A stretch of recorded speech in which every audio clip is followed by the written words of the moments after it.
You see, Against Russian infantry, they say. we got some clever The dick cluster shells scatter scores of small bombs over a wide area. on the radio and are now talking being about used to try to munitions. dislodge And Russian why do I infantry and hate artillery. The media? Ukrainian general overseeing the struggling And southern why offensive fundamentally? Alexander. This is a good parking place, this actually. Although noisy road. You can park here forever, technically. Why does the media matter?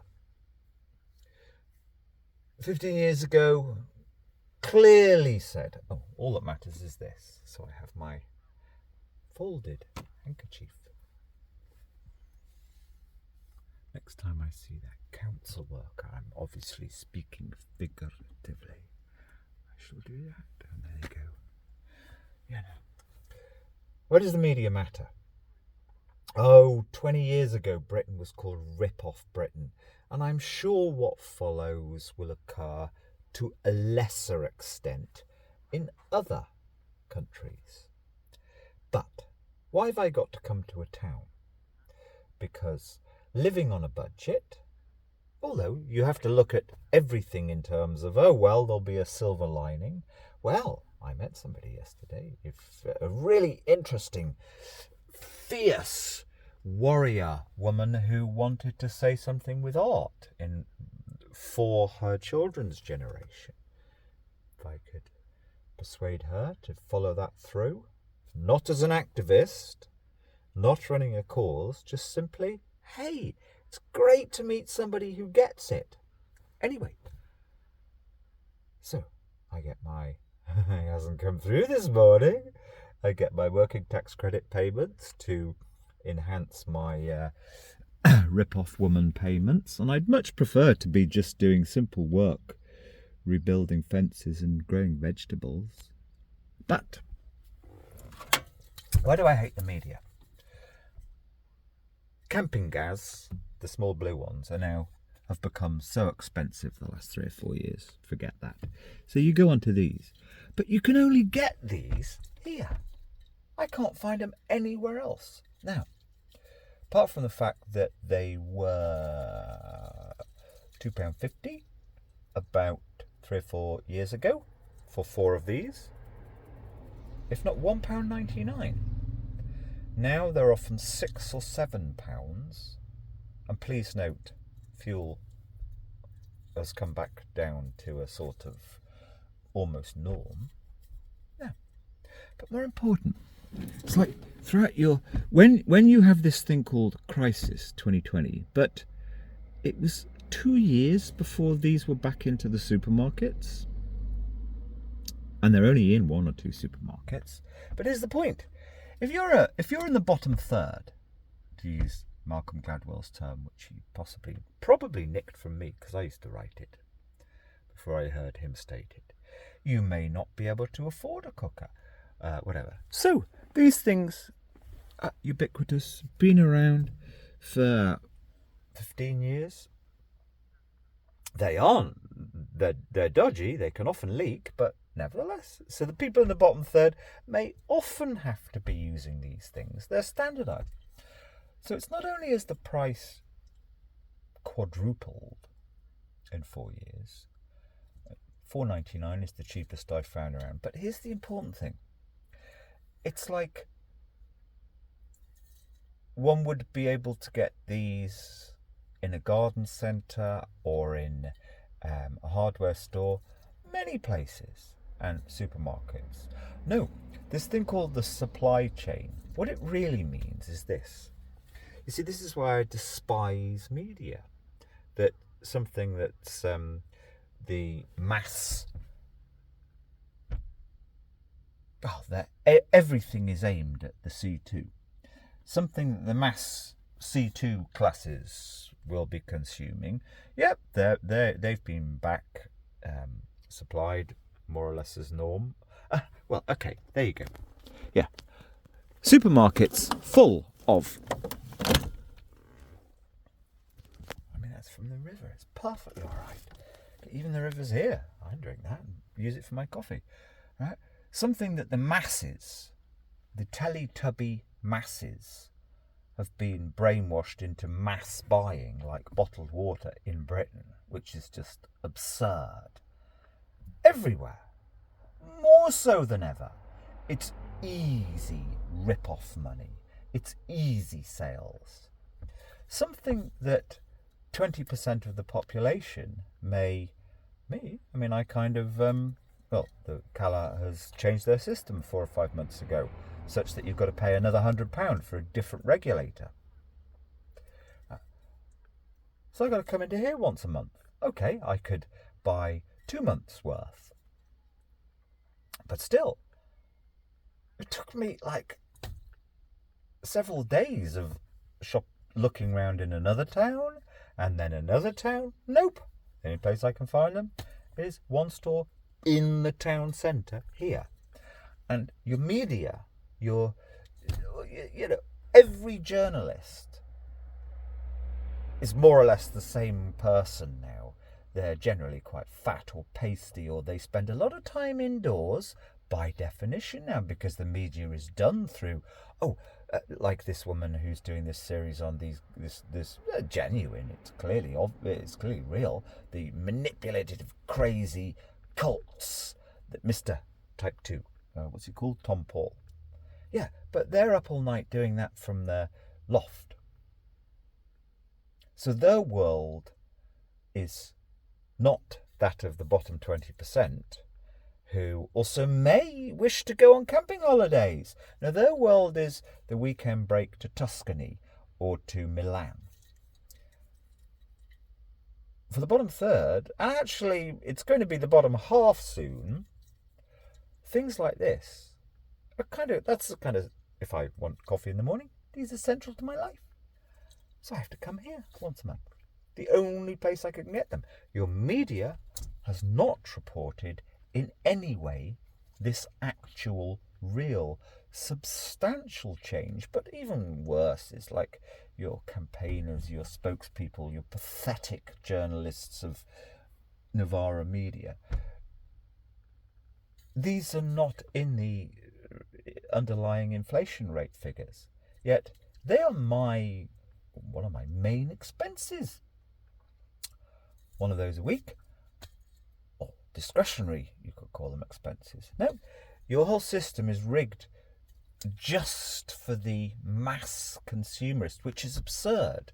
When the figures came through yesterday, or day before, that there is 3 times more people applying for every rental than 3 or 4 years ago.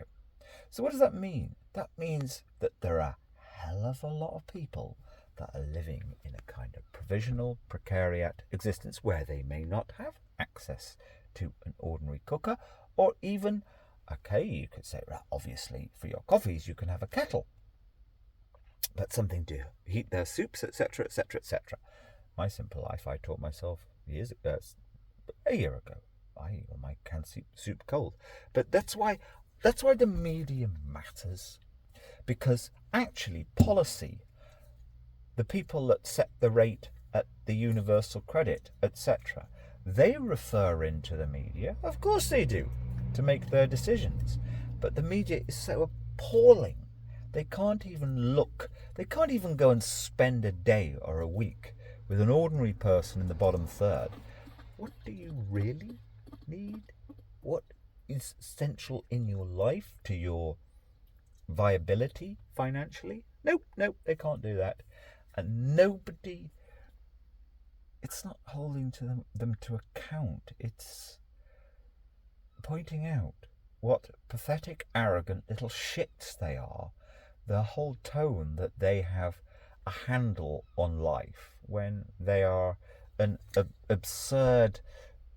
I don't even like to say this because you end up sounding like Nigel Farage, but they're a metropolitan elite. No, they're a nerdy, lost, myopic, blinkered, self-selecting group who very rarely get out and actually, because to talk to somebody in the bottom third who doesn't have a nice handkerchief to dab their face, and they'll assume they're going to get killed or obviously not. I'm just being No, but they're going to have to deal with somebody who may have mental health issues, or may have bad breath, or, it's just, you do have your ultimate rabbit hole when the ordering. I mean, your Stendhal book, okay, that is media. That's media of 200 years ago. That talks about the basic practical costs and the basic practical ways of thinking of a character in a book. The need for basics to be satisfied and how they get satisfied. Essentially, our society became so effete, so utterly this little communitariat. And then you have, I need to keep to words now. It's like most of the people at the bottom half, they just gawp. The councilman this morning, gawping. I mean, what's different about me? I don't normally wear such a colourful shirt, but I pop into town to go and use my laptop outside the council to try and log in, because I haven't got data today. I had data yesterday on my phone, but it's just run out. But the gawperiat. Give up. There is no point, because unfortunately, and I know it's horrible, but in Thomas More's Utopia, this is first discussed in certain ways, apart from the fact that you should have the elected representative who doesn't want to be elected, i.e. Corbyn was the perfect example of that. None of these pathetic little snotterati of Novara Media, etc., can just sit back and speak in that way. Hey, at last we have a chance to put into practice what Thomas More wrote in Utopia 500 and, well, then it was, I think it was 500 years ago. But, unfortunately, this class, or they're not a class, this anybody who is sort of stuck in this sick, confected striver bourgeois syndrome, virtually anybody has since 2021, they've become, I've noticed it as I've been travelling, they're like this. So they're the Gorparati. But unfortunately, they have the vote. So that sounds horrible and elitist. Yeah, but if your life has changed such that just the events of 2020 turn you in from like having some respect for your fellow human being, and that, okay, there's a person doing their thing, they're not causing anybody any harm. That used to be the way of, you look ahead, if you're on a pathway or coming through a car park, it's like, the person's doing their thing. Now, the working man, corpse, you get it so much, which is why stay way aside, which is what I'm planning to do. Or the bizarre thing is, the corollary is that parked up somewhere like this, of course, you're not going to get gawped at. You just don't exist, which is paradoxically good, except personally, no, as a thinker, traffic noise is horrible. But there you go. That's real. That's what the journalists and the fat people who have colonized the public conversation, the fat, because they always are, the fat gobby ones from the north generally, who Radio 4 will allow on occasionally, who will moan about their cost of living crisis. They won't tell anybody the facts, the stories. Hey people, do you know that many of us living in our northern caves, we have to rely on these portable gas stoves? And not only have the fuel canisters quadrupled in price in the last 3 years, which is not appearing in your cost of living or your inflation figures, because they are based on, your CPI is based on the basket that your average Teletubby, I'm sure there'll be deodorant, eyelash plucker, or false eyelashes. Yeah, false eyelashes will be in that basket for the Teletubberati, but not these. And your gobby, fat, northern, ranty spokesperson can't think either. Because the people, the top third, or the middle, let's just say the top half, they need to hear That it's not moan, but let's just have a fact. Yes, you do. I mean, I personally don't care one bit. I wouldn't have life 1 second different. Be crystal clear.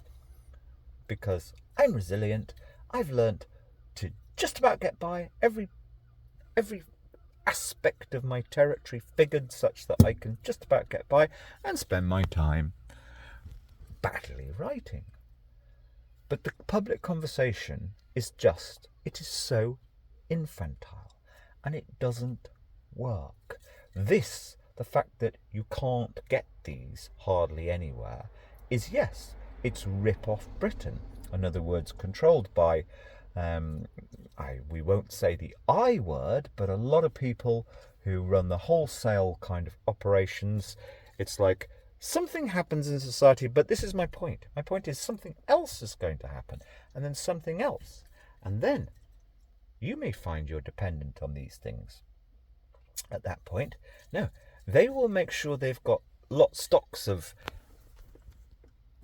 hairbands and false eyelashes and biscuits for the Gorparati, who are the masses. At the moment, things are going to get tougher. But they will, that will be way down the list of, we don't need to order any of them. That's just for a minority, eccentric person who used to be the majority in Britain, who likes to go camping. Nope. But it's your media. Your disgraceful, pathetic. I mean, it sounds hateful. No, they're just pathetic. They are this. It's like they're curated as the most absurd little creatures. But give them the broadcasting channel. The woman I was listening to a few days ago talking about, the K-pop scandal of taking pictures of people nude. We've been doing that for about 100 years. And I'm sure plenty of nude pictures of porn people or whatever 100 years ago ended up in the wrong hands. No. It's like, that is where they're setting us.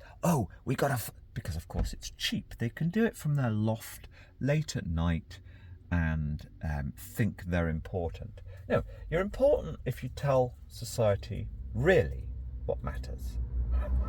But no. Right.